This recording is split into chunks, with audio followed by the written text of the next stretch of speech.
Okay. Then, of course, they split into Anderson Consulting, and Arthur Anderson was the chartered accountant company. But anyway, and Anderson Consulting became Accenture and so on. But they were our first clients. Ratan Tata was our second client, R&T in Bombay House. And to manage his, it's very interesting. We have about 120 companies, and how the chairman of Tata Sons manages 120 companies is he's got one person for every 10 companies, and a lot of correspondence that goes back and forth. And there's workflow between the chairman's office and each of the companies, and the CEOs there. So we had a generic workflow automation product. Right? Which year was this with Mr. Tata? This was in 97, 98. Like 1 or 2 years after AWPL, starting. Yeah. And how could you penetrate when there are so many competitive companies even way back then? What made Mr. Tata to talk to And they had people? TCS. Yeah, of course. And till now, my solution runs in Tata Sons, and TCS tries to take that contract every year, but they just love our software, so they keep using it. Wow, that's so brilliant. So what made Mr. Tata come to you? No, he didn't come to us. To be honest, my partner and co-director Sunil saw him at an airport, and I was with Sunil, and I saw how it works. And then we just went to him, Sunil and I, and we said, are you Mr. Tata? He said, yes. And then he looked very kindly, he's a very, very nice gentleman.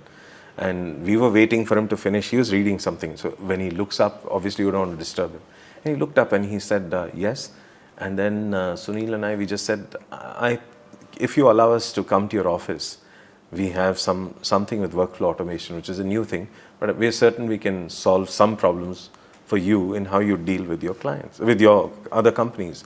And he said, that's interesting, come to my office. Wow. And then we went over to his office. And of course, we were partners with IBM, so it helped that we had a IBM partners tag. And so, there's a little bit of trust that's built and so on.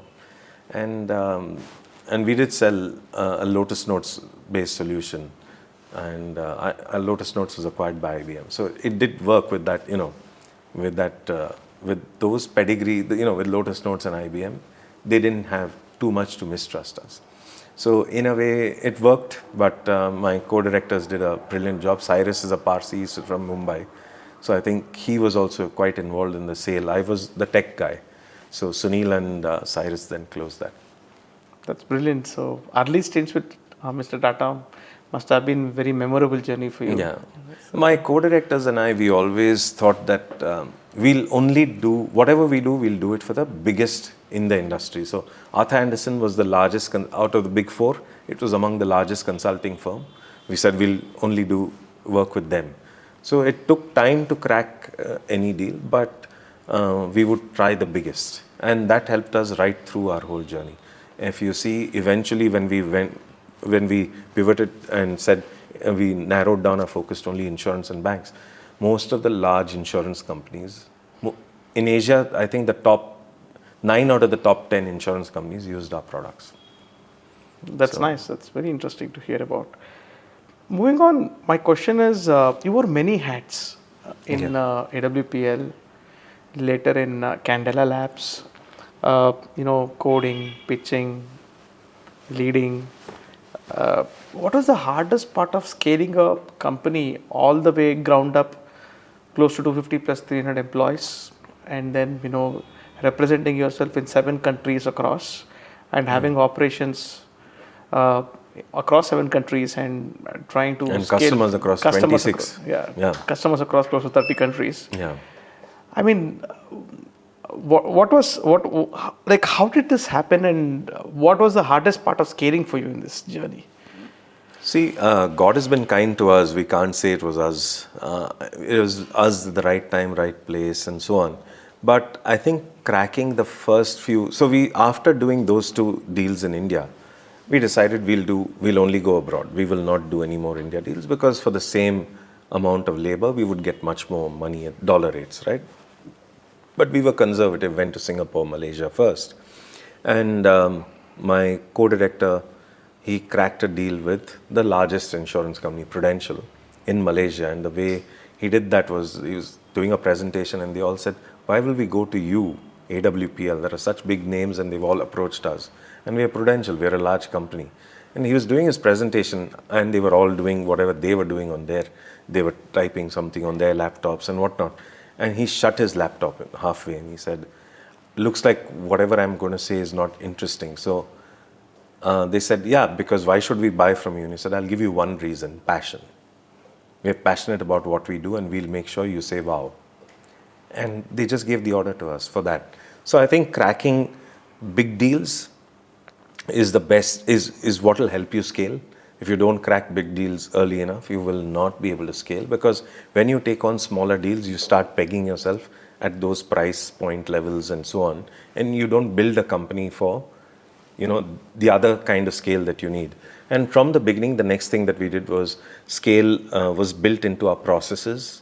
When we were even 5 people, we had processes for how you would claim expenses. We had processes for everything. Where the first employee we got, we had a process, a 7-step recruitment process from the first person.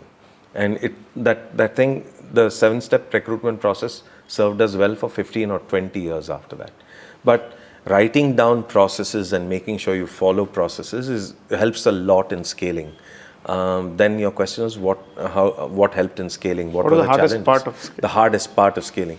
So it's good for us to be prepared like this and get big customers. So the hardest part was getting big customers. But the next hardest part, I think, was getting the culture ingrained into all the people. So recruiting very fast would have been, it wouldn't have worked for us. And luckily we were a product company. But if we were a services company, we'd have to recruit for every project that we get, and they would be deployed on the project immediately without anyone, imbibing the culture.